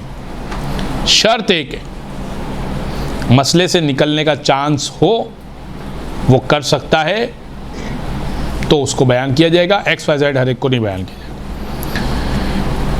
अब एक और मसला जो पेश आ सकता है वो ये कि घरेलू चीज़ों पर खुम्स नहीं निकाला गया है और वो शौहर ने निकाला है। चीज़ें शौहर की मिल्कियत हैं, मिल्कियत में है, मालिक शौहर है। और वो खुम्स उसने निकाला ही नहीं है। अब हम क्या करें? यूज़ तो हमें करना है। हम यूज़ कर सकती हैं? जी आप कर सकते हैं, आपके लिए कोई मसला नहीं है। आपको वो चीज़ प्रोवाइड की गई है यूज़ करने के लिए। उसका खुम्स निकाला गया है नहीं निकाला गया है, उसका जिम्मेदार शौहर है। उसको हिसाब करना है, उसको जवाब देना है। आपको ये चेक करने की ज़रूरत नहीं है, कि याद करने की ज़रूरत नहीं है कि इसका खुम्स निकाला, इसका खुम्स नहीं निकाला। आमतौर पे खुम्स निकालने वाले भी चूक जाते हैं कि भाई किचन में कितना आइटम रखा हुआ था, कि मैंने ये बर्तन ख़रीदे थे और इसमें से ये यूज़ हुए, ये बच गए, और ये चीज़ें मैंने अपनी वाइफ को दिलाई थी। मर्द की बात कर रहा हूँ कि वाइफ को दिलाई थी और इसने ये कपड़े नहीं पहने, ये कपड़े पहन लिए। हर मर्द ज़रूरी नहीं कि पूछे। तो आप क्या नमाज़ पढ़ सकेंगी? आपको पता है कि इस पे तो खुम्स नहीं निकाला है मेरे शौहर ने, और है तो ये शौहर की मिल्कियत, मालिक तो शौहर है ना। चीज़ की आपको इजाज़त दी है कि आप इस्तेमाल करें, तो खुम्स का ज़िमान उसके ऊपर आएगा, ज़िम्मेदार वो है। ऐसी बात है कि जैसे एक फ़ोन है मेरे हाथ में, जिसका मैंने खुम्स निकाला या नहीं निकाला। आपने कहा मुझे फ़ोन दीजिए इस्तेमाल करने के लिए, इससे आपका कंसर्न नहीं है कि मैंने खुम्स निकाला या नहीं निकाला। आपको मैं दे रहा हूँ इस्तेमाल करने के लिए, आप इस्तेमाल कीजिए। आपका इस्तेमाल करना ठीक है। हाँ, सिवाय ये कि आपको पता चल जाए कि ये ग़ज़वी है, चोरी का है। अब आप यही कहेंगे तो वही खुम्स भी ना निकालना तो चोरी ही है, ग़ज़व भी है। हाँ, नमाज में शायद एक मसला पेश आ सकता है, और चूँकि अभी मैंने ये बात की है और नमाज का मसला मैं ये चूँकि बात निकली है, मैंने चेक नहीं किया है, तो मेरे जहन में नहीं है। इसके लिए मैं माज़रत चाहता हूँ, और इसको जो है वो ये ना समझा जाए कि नमाज़ पढ़ना दुरुस्त होगा। अलबत्ता चीज़ों के इस्तेमाल की हद तक जो मैंने बात बयान की, चीज़ों के इस्तेमाल की हद तक, इस्तेमाल की हद तक तो ठीक होगा। नमाज चूँकि इबादत है, और इबादत में सतर पोशी के लिए ग़ज़व का एक मसला अलग है, उस मसले के तहत, और फिर आपको ये भी पता हो कि इस पे खुम्स नहीं निकाला गया और शौहर ने नहीं निकाला है, तो क्या नमाज हो जाएगी या नहीं, अभी मेरे इल्म में नहीं है, मुझे याद भी नहीं है, पढ़ा था जहन में नहीं है। तो इंशाअल्लाह फिर इम्कान तो यही है, कह रहे हैं कि दर्स आगे होगा तो इंशाअल्लाह फिर मैं आपको बता दूंगा। मीनवाइल अगर आपको इस तरह कोई मसला पेश आता है तो ज़ाहिर है कि मदरसा है, आगे अगली क्लास भी एक और है, उसमें भी आप आलिम दीन से रुजू कर सकते हैं। जी जी जी हाँ, अगर आपकी मिल्कियत करार दिया है तो फिर तो आपको तो खुम्स निकालना है। खुम्स निकाले बगैर तो नमाज नहीं हो पाएगी। जिन चीज़ जी जी जी जी जी जी जो चीज़ें आपकी मिल्कियत है तो वो तो आपको खुम्स उसमें देना है ना। मैं अभी बात कर रहा हूँ कि मालिक शौहर है, खुम्स उसने नहीं निकाला, साल गुजर गया, पहने आपने नहीं है। मेरा ये सिनेरियो मैं आपकी खिदमत में ये पेश कर रहा हूँ, साल डेढ़ साल तक आपने कपड़े कोई नहीं पहने, ठीक है, मालिक शौहर ही है, मिल्कियत में नहीं दिया है, बस इस्तेमाल के लिए दिया है, और खुम्स भी नहीं निकाला। इल्म आपको भी है, शौहर को ये इल्म नहीं है कि इस पे खुम्स हो गया है, क्योंकि कपड़े तो बहरहाल आप यूज़ करती है ना, उसके जहन में ये है कि शायद पहन लिए होंगे सारे। अब क्या इन कपड़ों में नमाज हो जाएगी या नहीं होगी? ऐसे कपड़े निकल आएंगे, कब निकल आएंगे? अभी सर्दियों में ही निकल आएंगे, आ जाएंगे सर्दियों में, कि वो शौहर ने रखी अपनी मिल्कियत ही होगी कि भाई ठीक है मैंने दिला दिए, सराहत से वजाहत से नहीं बताया होगा कि ये तुम मालिक हो, तो मेरे शौहर मालिक है। वो साल हो गया होगा आराम से, उसको पिछले साल दिलाए होंगे और उसमें से मसलन 5 जोड़े दिलाए होंगे, 1 जोड़ा निकल आएगा जो आपने यूज़ नहीं किया हो। आप क्या इस साल अगर पहनना चाहती हैं और नमाज़ पढ़ना चाहती हैं, कौन निकालेगा खुम्स? वो तो शौहर के ज़िम्मे है, वो तो मालिक वो है। मैं नमाज़ पढ़ सकती हूँ या नहीं, इल्म नहीं है, मैंने आपकी खिदमत में अर्ज़ किया। आप अगर मालिक है तो आपको तो खुम्स लाजमी निकालना है।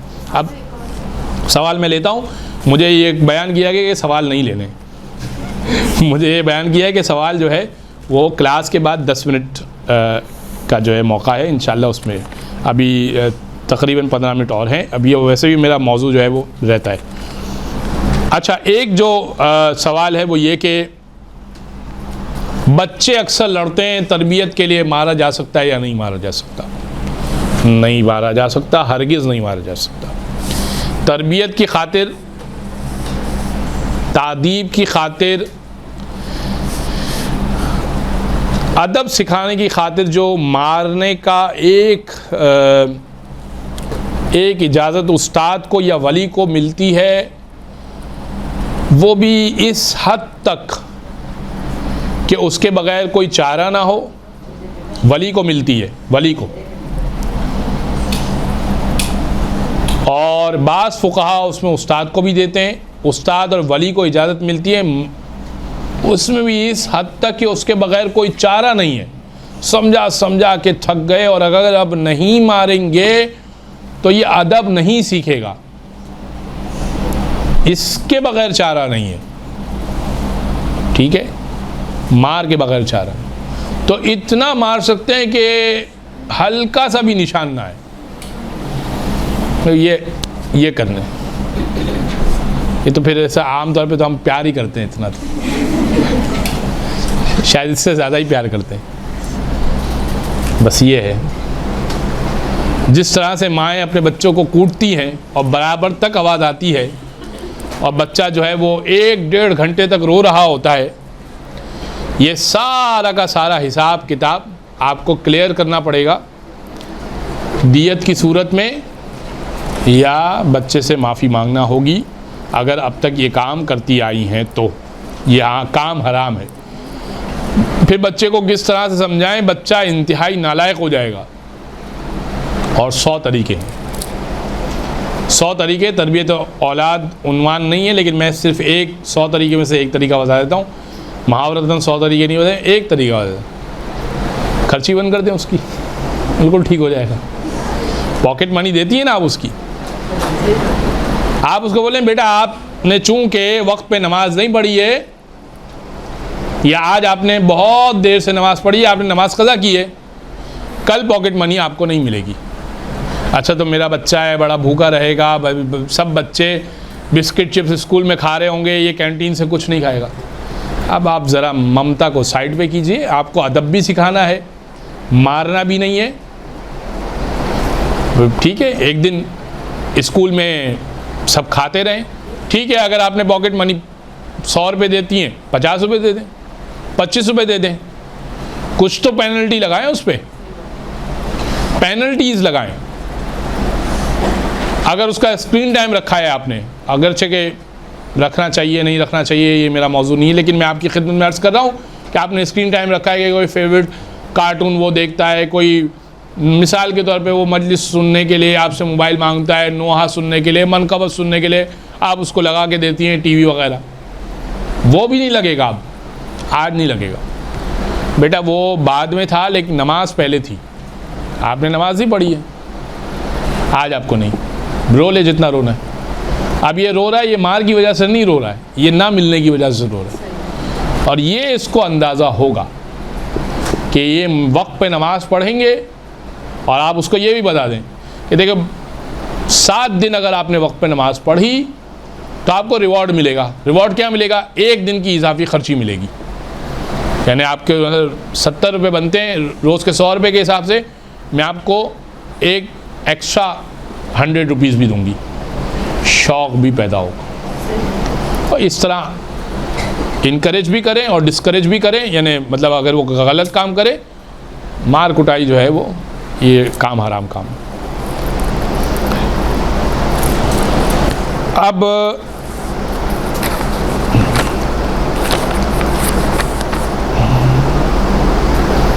एक सवाल और जो आखिरी ये मैं लिख कर आया था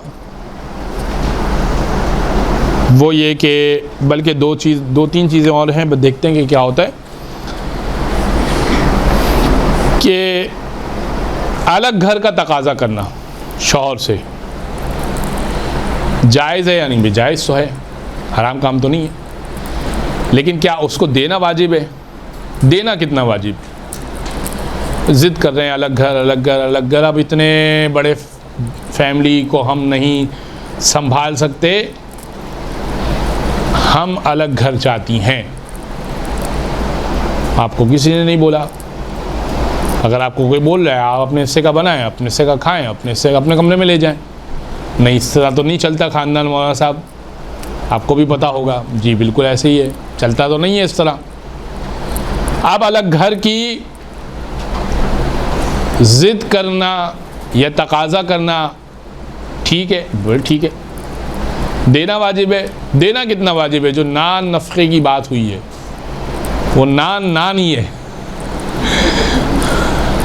छत दी हुई आपको, रहने के काबिल है वो जगह, आप रह सकती हैं, बिल्कुल रह सकती हैं।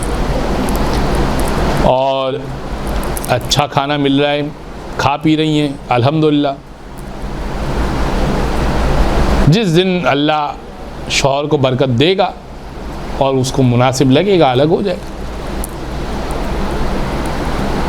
और एक बात ये यहाँ पर आपको ये समझाऊँ कि देखें, ये बातें तो फिर इंसान जो शादी से पहले देखता है, फिर फैमिली कितनी बड़ी है, कितना बोझ आ जाएगा, या क्या क्या मसाइल का शिकार हो सकते हैं या होना पड़ेगा। तो फिर ठीक है, आपने रज़ामंदी का इज़हार किया था, इस्तिखारे भी 5 देखे थे और मुख्तलिफ़ किस्म के जो आमाल भी किए थे कि ऐ परवरदिगार मेरे लिए गैब से रिश्ता नाजिल फरमा, और सैयद मोहम्मद के बकरे की मन्नत भी मानी थी। और अब जब वो रिश्ता आ गया है कि जो आपका बिल्कुल पसंदीदा रिश्ता है, इसमें सिर्फ़ एक मसला समझ में आ रहा है बस, और वो ये कि 2-4 अफराद घर में ज़्यादा हैं, तब तो आपने कहा था नहीं बस ये इतना सा मसला है, वो ठीक है। आज वो 5 साल बाद आपको इतना बड़ा मसला है कि कहाँ आके फंस गई। ये आपने खुद ही चुना था इसको, ये आपने खुद ही चुना था इसको। उसके लिए इतना वाजिब है कि आपको रिहाइश के काबिल जगह दी भी है, खाने को दिया है, पहनने को दिया है, और आपकी जिस्मानी ज़रूरत को पूरा करे। ये वाजिबात में से, और ज़ाहिर है कि औलाद है तो उसके अखराजात को उठाना ये कर रहा है, ठीक है। एक आखिरी बात वो ये कि सास नंदे खिदमत करवाती है, हम नहीं करना चाहते, फिर क्या करें? करना वाजिब है? नहीं, वाजिब तो नहीं है। और मुंह पे मना कर दें? नहीं, मुंह पे भी मना नहीं करना चाहिए। तौहीन देखें, एक माइनर सा एक बैरियर है, यानी एक माइनर सा इसमें एक लकीर है, वो ये कि तौहीन मोमिन और रिश्ता। एक वक्त में तो आपने उसको, सास को पता नहीं क्या समझा हुआ, कोई गैर, कोई बाहर की औरत, कोई घर की शायद मेड को, मासी को भी शायद ज़्यादा अच्छा समझते हैं। वो सास अगर बेचारी वो कह दे कि एक कप बेटा चाय बना दो, तो बहुत बुरा है, ये कोई वक्त है चाय का, दोपहर 3 बजे चाय मांग रही है, अभी शाम को 5 बजे चाय बनेगी।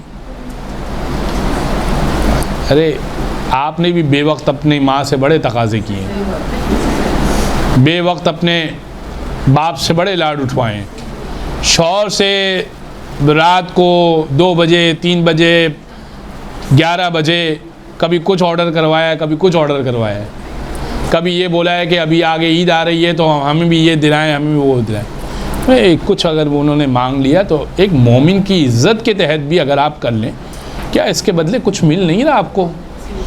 एक आपको दुनिया में इज़्ज़त मिल रही है, यानी वक्त मौत क्या वो खातून नहीं कहेगी कि ये एक अच्छी बहू थी मेरी, एक अच्छा फैमिली मेंबर था हमारा जो चला गया, हमारा कमी महसूस हो रही है उसकी। और फिर वही बात, अब फ़िकी मसले की चूँकि बात है, ये वाजिब नहीं है, लेकिन हर बात को इस पैराए में ना देखा जाए, वाजिब हराम, वाजिब हराम, वाजिब हराम, वाजिब हराम। अगर इस तरह से देखें तभी मर्द पे भी बहुत सारी चीज़ें वाजिब नहीं है। वो कहेगा कि इतना ही वाजिब है मुझ पर कि बस तुम्हें पहनने लायक कपड़े दे दूं, और ये मैं कपड़े ले आया हूँ, 4 जोड़े कपड़े, इसी को धो, इसी को पहनो, ईद के लिए भी यही है, मुहर्रम के लिए भी यही है, ये घिस के फट जाए तब बताना, तो मैं 4 जोड़े और लेकर आऊँगा, और ये भी मैं सेकेंड हैंड मार्केट से लाया हूँ। फ़ोन देना मेरा काम नहीं है, कम्युनिकेशन करना और मेरे फ़ोन से बात कर लेना। रह गई खाने की बात, ये रहा नान और ये रहा जो है वो कोई जैम, ये इसके साथ खा लो, पेट तो भरेगा ना तुम्हारा। ये रहा घर में दूध, ये पी लो, पेट भर गया तुम्हारा। बहुत चीज़ें आपको वैसे ही मिल रही हैं, अल्हम्दुलिल्लाह, शुक्र अदा कीजिए। तो ये बहुत सारी चीज़ें एक दूसरे के लिए इंसान करता है, तो उस चीज़ में जो है वो आप उसको देखिए, मद्देनज़र सवाब को रखिए, आखिरत को रखिए। और अगेन फिर मैंने आपकी खिदमत में फ़िक़ही मसला बयान कर दिया, इस दुआ के साथ कि परवरदिगार हम सबको दीन को सीखने, समझने, अमल करने की तौफ़ीक़ अता फ़रमाए। वसल्लल्लाहु अला मुहम्मदिन व आलिहि ताहिरीन।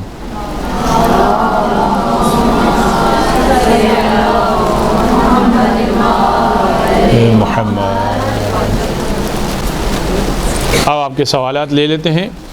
अक्सर ये मसला आता है कि अगर शौहर घर का ख़र्चा नहीं उठाता, ना नफ़क़ा भी नहीं अदा कर पाता, इस सूरत में बीवी पर घर से निकलने पर कितनी इताअत वाजिब है? जी, ये मसला बहुत पेश आता है। अच्छा, अगर उठा नहीं पाता, अभी ये वाज़े सवाल में इसको मैं करता हूँ, यानी इसको मैं ब्रेक डाउन करता हूँ। एक ये है कि उठा नहीं पाता, अदा नहीं कर पाता, एक ये है कि अदा नहीं करता। दो सूरतें, करने की पूरी कोशिश कर रहा है, नहीं कर पा रहा। यानी क्या मतलब, ज़रूरियात ज़िंदगी में बच्चे की फ़ीस भी है, बच्चे का पैम्पर भी है, बच्चे के वाइप्स भी हैं, बहुत सारी छोटी चीज़ें इतना ख़र्चे लेती हैं कि आम आदमी का भी जो लिविंग स्टैंडर्ड है अब वो बहुत ही ऊपर चला गया है। ख़र्चे के लिहाज से की बात कर रहा हूँ।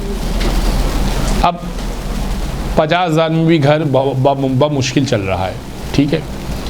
अब वो नहीं कर पा रहा, इसमें चूँकि लिखा हुआ है, एक तो ये करता नहीं है, उसका जवाब देता हूँ।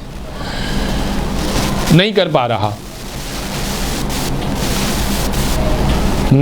पा रहा, तो इसमें आप ये देखें कि आप उसका कितना साथ दे सकती हैं।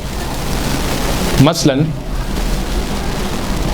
हमारे बचपन में हमारे वालिदैन ने, उस ज़माने में शायद पैम्पर भी नहीं आए थे, शायद नहीं, यकीनन नहीं आए थे। और जो बुज़ुर्ग ख़वातीन बैठी हैं उन्होंने शायद अपने ज़माने में कोई पैम्पर नहीं देखे थे। क्या होता था, कपड़ा बांधते थे। आज भी गरीब बस्तियों में जाइए तो क्या होता है, यही होता है, कोई पैम्पर यूज़ करते हैं? नहीं यूज़ करते। चाहे उसमें लो क्वालिटी चले जाइए आप, सस्ते तरीन पे चले जाइए आप, या महंगे तरीन पे चले जाइए, उनको पता ही नहीं है पैम्पर नाम की क्या चीज़ होती है। धोने पड़ेंगे ना कपड़े एक्स्ट्रा। यहाँ पे आप इस शौहर का साथ दे सकती हैं, अच्छी बीवी साथ देती है। अच्छा, क्या होगा? दूसरा, घर के किराए में मसला आता है। किराए के घर में रह रहे हैं, किराया जो है वो ज़्यादा है। शौहर को कहिए हम किसी सस्ती जगह मूव कर देते हैं, आप साथ दीजिए। थोड़ा तो मुश्किल हो जाएगा ना। बीवी तो वही होती है, देखें अच्छे में तो सब साथ देने को तैयार हैं। करोड़ रुपए शौहर के जेब में है तो कौन सी औरत है जो साथ खड़ी नहीं है? दुनिया की कौन सी औरत है जो साथ नहीं खड़ी? बाहर की औरत भी खड़ी है, बाजार की औरत भी खड़ी है। हाँ, 10,000 रुपये में कौन खड़ी है साथ? सवाल ये है। उससे कहेंगे देखें अभी हालात चूँकि हमारे डाउन चल रहे हैं, आप 35,000 रुपये तो किराया दे रहे हैं, इसके बाद बचते 15,000 रुपये, इसमें नहीं हमारा हो रहा। एक काम करते हैं, अगर हम 25,000, 22,000, 20,000 वाले किराए के घर में चले जाएं तो हमारे पास यहाँ बचत हो जाएगी, या हमारे थोड़ा राशन में भी आ जाएगा और थोड़ा जो है बच्चे पर भी थोड़ा उसमें भी आ जाएगा। यकीन जाने शौहर को बड़ी राहत भी होगी और ये बहुत अच्छा इक़दाम होगा। इस बात पे बहस करना कि अब मैं भी निकलती हूँ कमाने के लिए, डिस्टर्ब हो जाते हैं मामलात। अल्लाह ने औरत को इस तरह से मेंटेन किया, जो मैंने स्टार्ट में आयत पढ़ी थी, वक़रना फ़ी बुयूतिकुन्ना, अपने घर में बैठी रहो, कि औरत जो है ना वो घर देखती है, मर्द जो है वो बाहर देखता है।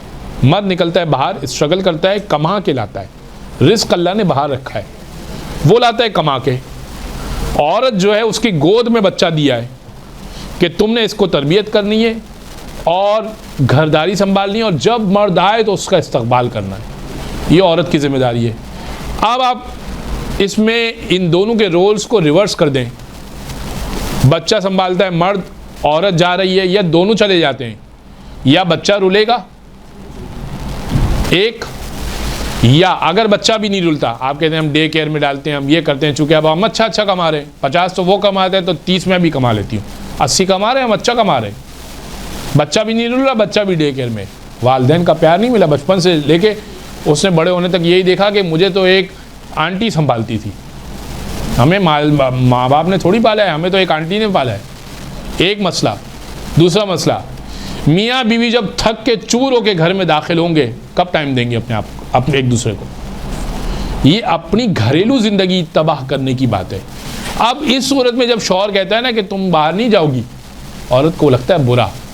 एक तो देता है खर्चा नहीं, ऊपर से कहता है जाना नहीं। मैं कहाँ से पूरा करूँ? बच्चे के कितने खर्चे? मैंने बताया ना कट डाउन करें, कितना कट डाउन कर सकते। तो मैंने बताया कर नहीं पाता, उसमें आप साथ कितना देती हैं? 1.2 करता ही नहीं है भाई, कमाता है। मैं एक ऐसे शख्स को जानता था, 60,000 रुपये सैलरी थी, बीवी को 60 रुपये भी नहीं देता था, 4 बच्चे थे। क्या करें अब बीवी क्या करे? बच्चों को तो पालना है ना। अब चूँकि भूख है, अफलास है, कहत हो गया है, घर में खाने की हद तक भी नहीं है कुछ, इस हद तक अगर वो घर में कोई इंतज़ाम कर सकती है बच्चों को पढ़ाने का, बिल्डिंग के बच्चों को कायदा कुरान या जो भी टीचिंग वगैरह ट्यूशन वगैरह का सिलसिला भी होता है, ये हो सकता है तो घर में करे, वरना कहे कि भाई ठीक है आप खाना पीना नहीं दे रहे, ये बेसिक नेसेसिटीज़ हैं, इसके लिए मुझे जाना पड़ेगा, फिर इसमें आपको जाने की इजाज़त होगी, इसमें कोई मसला नहीं है। ठीक है, तो ये वाज़ेह है कि अगर बेसिक नेसेसिटीज़ नहीं दे रहा, खाना पीना नहीं दे रहा, तो खाने पीने को कमाने के लिए किराया नहीं दे रहा, मालिक मकान ने कह दिया अब निकलो यहाँ से, तो शौहर तो निकल के जाके सो जाएगा, सड़क पे भी सो जाएगा, हम कहाँ जाएंगे भाई? तो हमें तो कमाना है। ऑनलाइन हमें पढ़ाना नहीं आता, घर में बच्चे हैं नहीं, आसपास कोई बच्चे हैं नहीं, हमें घर से बाहर ही निकलना पड़ेगा। ठीक है, फिर आप जा सकती हैं, इतना जाएं, पर्दे में जाएं, जाके बच्चों के लिए कमाएं और अदा। इसी का तो जवाब दिया कि अगर जानबूझ के नहीं दे रहा तो वो ज़ाहिर है कि फिर खाने पीने के मसले आ गए,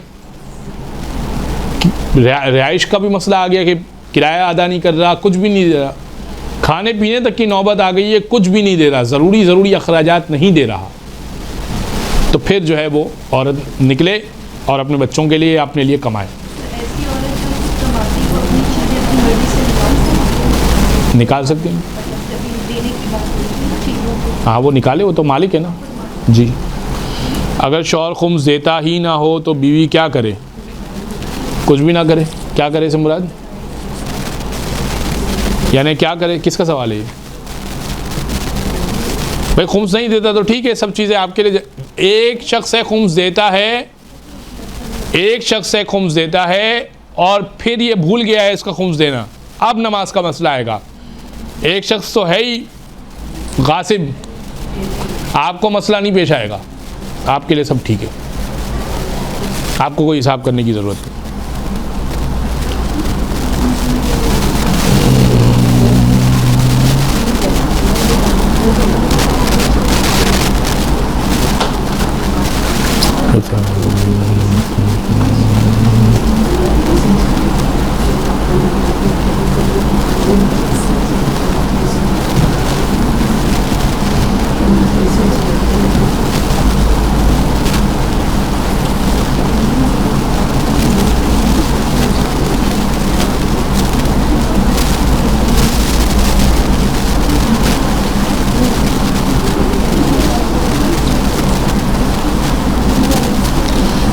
जिसका सवाल है मैं समझा नहीं, इंग्लिश में सवाल किया हुआ है, इंग्लिश तो समझ में आ रही है, राइटिंग समझ में नहीं आ रही। बात यह है कि मुझे ये समझ में आया कि एक शख्स ने, हस्बैंड ने जो है वो एक कमिटमेंट किया कि मैं फ़ला जो है वो आपको ये परमिशन भी दूंगा, ये चीज़ें भी दूंगा, ठीक है। इसके बाद जो है वो अपने कमिटमेंट से फिर गया। यहाँ तक मुझे समझ में आया। लाइक उसने ये कमिटमेंट किया कि मैं आपको मासी रख के दूंगा, वॉलंटियर वगैरह रख के दूंगा, ठीक है। और आगे क्या, ये आगे समझ में नहीं आ रहा, ये लिखा हुआ क्या है, क्या उसके बाद क्या किया फिर उसने? कमिटमेंट से फिर गया, फिर क्या, फिर करना क्या है फिर? सब हाँ, अगर हमने आगे किसी और से कमिटमेंट्स की अपने हस्बैंड की कमिटमेंट पे और फिर बाद में हस्बैंड अपनी कमिटमेंट से फिर गए, तो हम अपनी प्रॉमिसेस के बारे में क्या करेंगे? यानी आपने किसी को प्रॉमिस किया है हस्बैंड की प्रॉमिस पर? हाँ, जैसे हमें तो वॉलंटियर वर्क करना था, हमने अपने हस्बैंड की परमिशन ली, कमिटमेंट करी, ठीक है। और हस्बैंड अपनी कमिटमेंट हो गए। अब मना कर दें उनको कि घर से परमिशन नहीं मिल रही, दैट्स इट। बट अगर सपोज जैसे कानूनी कॉन्ट्रैक्ट किया कोई ऐसे नुकसान कौन करता है? हर्जाना कौन भरेगा, नुकसान कौन भरेगा, ये कह रही हैं आप? यानी माली नुकसान हो रहा है माली नुकसान तो या इज़्ज़त का नुकसान हो रहा है? हो सकता है। इज़्ज़त का नुकसान हो रहा है कि भाई ये तो अपने कमिटमेंट से फिर जाती हैं, ये मसला हो रहा है।